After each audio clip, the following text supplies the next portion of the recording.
অনহারে সবারই পেজ এবং প্রোফাইলে এই ইস্যুটা আসছে। Your page lost access to some monetization tools, some of your content is not earning. সবারই আসছে, সবাই তো হতাশ হয়ে গিয়েছে। অনেকেই অরিজিনাল কন্টেন্ট আপলোড করছেন, তাদেরও এসেছে। এটা কিভাবে সমাধান করবেন তার বিস্তারিত আলোচনা থাকবে আজকের ভিডিওতে। আসসালামু আলাইকুম রহমতুল্লাহ। Hello friends, your page lost access to some monetization tools, এটা যাদের এসেছে এখানে দেখবেন যে ফাইন্ড আউট মোর রয়েছে। এই ফাইন্ড আউট মোরে আপনি ক্লিক করবেন। ক্লিক করার পর দেখবেন আপনার নির্দিষ্ট কিছু ভিডিও ধরেছে বা রিলস ধরেছে, পোস্ট ধরেছে। 2-3টা হতে পারে, 1টা হতে পারে, 5টা হতে পারে, 7টা হতে পারে। সেগুলো খুব সুন্দরভাবে ডিলিট করে দিবেন। আর যদি দেখেন গণহারে সব ভিডিওতেই বা রিলসে আপনার ইস্যু দিয়েছে, সেক্ষেত্রে কি করবেন সেটাও থাকবে আজকের ভিডিওতে। এরপর নিচে আসুন, some of your content is not earning. এখানে বলেছে not all of your content is eligible to earn because it does not follow our content monetization policies. অর্থাৎ বলেছে আপনি যে কন্টেন্টগুলো আপলোড করেছেন সেগুলো আসলে আর্ন করার মতো যোগ্যতা নেই সেই সব কন্টেন্টে। তাদের কন্টেন্ট মনিটাইজেশন পলিসি আপনি ভঙ্গ করেছেন। অর্থাৎ আপনি কোথাও থেকে ডাউনলোড করে নিয়ে এসেছেন, অথবা কপি কন্টেন্ট আপলোড করেছেন, অথবা ডুয়েট ভিডিও আপলোড করেছেন। সেই ধরনের কন্টেন্টে এই ধরনের ইস্যু আসতে পারে। এখানে রিভিউ রয়েছে না, রিভিউ অপশানে ক্লিক করবেন। রিভিউ অপশানে ক্লিক করার পর দেখবেন যে কিছু ভিডিও ধরেছে, আপনি ডিলিট করে দিলেই সাথে সাথে এই ইস্যুটা চলে গিয়ে আপনার মনিটাইজেশন আর্নিং যে লেখা রয়েছে, লিমিটেড রয়েছে, যেটাই থাকুক সেটা উঠে যাবে ইনশাল্লাহ। আর যদি মনে করেন যে রিভিউ অপশানে ক্লিক করে ডিসএগ্রি উইথ ডিসিশান, সেটা ভেবে চিনতে দেখবেন যে ওখানে আপনার কী সমস্যা ধরেছে। সেখানে কিন্তু সুন্দর করে লেখা রয়েছে যে পে আউটের সমস্যা রয়েছে নাকি কন্টেন্টের সমস্যা রয়েছে। যদি থাকে পে আউটটা আপনাকে ঠিক করতে হবে। পে আউট যাদের প্রোফাইল নাম, অর্থাৎ আপনার পেজে সমস্যা হয়েছে। অনেকেই ভাবছেন যে আমার প্রোফাইলে তো সমস্যা হয় নাই। আমি সেদিন একজনের পেজ দেখতে চাইলাম, সে দেখানোর পর হঠাৎ করে সে ভিডিওটা কেটে দিল, মনে করছে যে আমি কিছুই পারি না, আমার হয়েছে পেজে সমস্যা, আমার প্রোফাইল নিয়ে ঘাটাঘাটি করতেছি কেন আমি। যাই হোক, সে ভুল বুঝেই স্ক্রিন শেয়ার করে নাই। আপনার প্রোফাইলের আন্ডারেই পেজটা খোলা। সো প্রোফাইলের নাম এবং এনআইডির নাম, টিন সার্টিফিকেট, ব্যাঙ্ক অ্যাকাউন্ট নাম হুবহু এক হতে হবে। এটার যদি একটু ডিফারেন্স থাকে তাহলে আপনার কন্টেন্টে আর্নিং দিবে না, পে আউট সেট ঠিক না হওয়া পর্যন্ত। সেক্ষেত্রে আপনাকে পে আউট সেট ঠিক করতে হবে। এখানে রিভিউ অপশানে ক্লিক করে যেটা পাবেন সেগুলো কিন্তু আমি বলে দিলাম। এরপরেও এই ধরনের ইস্যু কেন আসে? এখন আবার অনেকে প্রশ্ন করবেন, আমার তো সব অরিজিনাল কন্টেন্ট, আমার সব কন্টেন্টে ইস্যু দিয়েছে, তাহলে আমি সেক্ষেত্রে কী করব?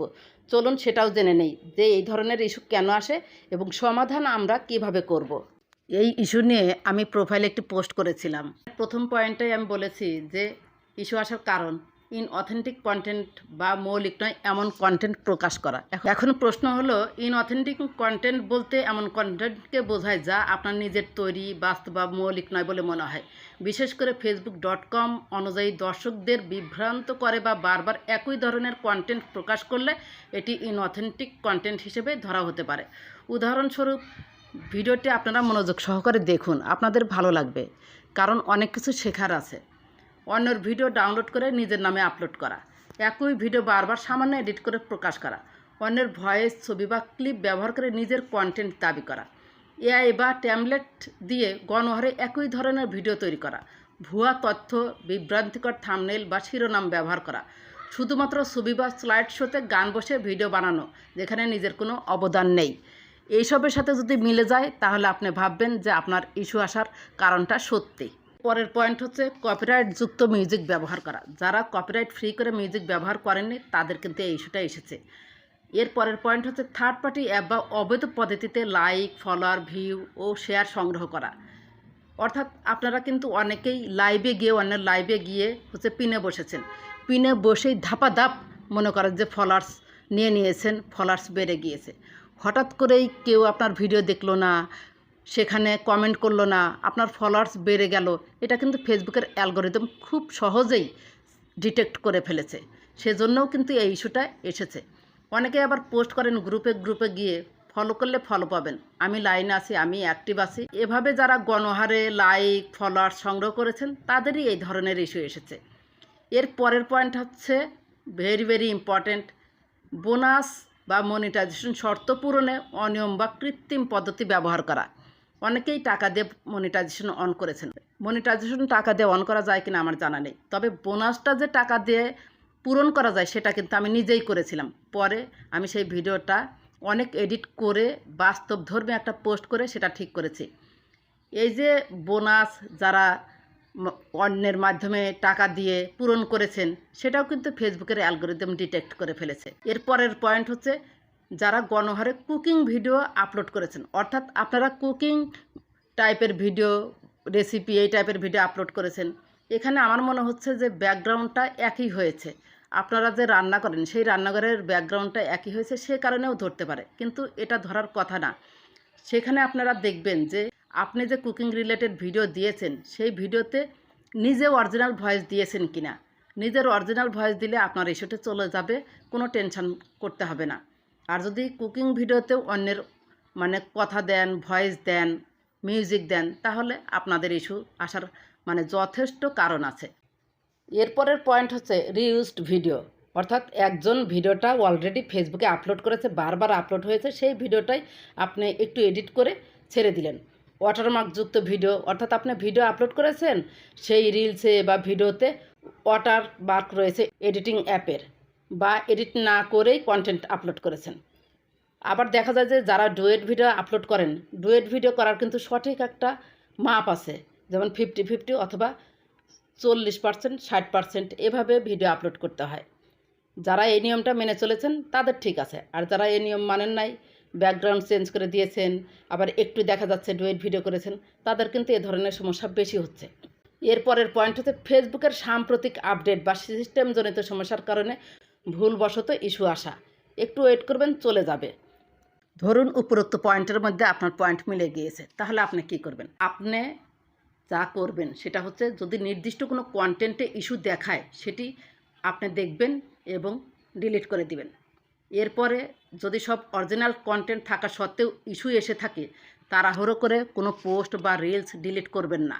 ফেসবুক সাপোর্ট বা মেটা টিমের কাছে একটি আবেদন অবশ্যই করে রাখবেন। এরপরে কি করবেন? নিয়মিতভাবে অরিজিনাল কন্টেন্ট আপলোড চালিয়ে যাবেন। অরিজিনাল কন্টেন্ট আপলোড করা বন্ধ করবেন না। সপ্তাহে অন্তত 1 থেকে 2টি লাইভ করার চেষ্টা করবেন। এরপরে হচ্ছে কমিউনিটি স্ট্যান্ডার্ডস বা মনিটাইজেশন পলিসিস মেনে চলে কন্টেন্ট আপলোড করবেন। ধৈর্য ধরুন, অনেক ক্ষেত্রে ফেসবুকের আপডেটজনিত ইস্যু সময়ের সাথে স্বয়ংক্রিয়ভাবে সমাধান হয়ে যায়। অর্থাৎ ফেসবুক আপডেটজনিত সমস্যার কারণে এই ইস্যুটা আসে, 2-3 মাসের মধ্যেই এই ইস্যুটা চলে যায়। গত দিনগুলোতে একটি ইস্যু কিন্তু এসেছিল, আমারও এসেছিল, অনেক দিন পর কিন্তু সেটা অটোভাবে চলে গিয়েছে।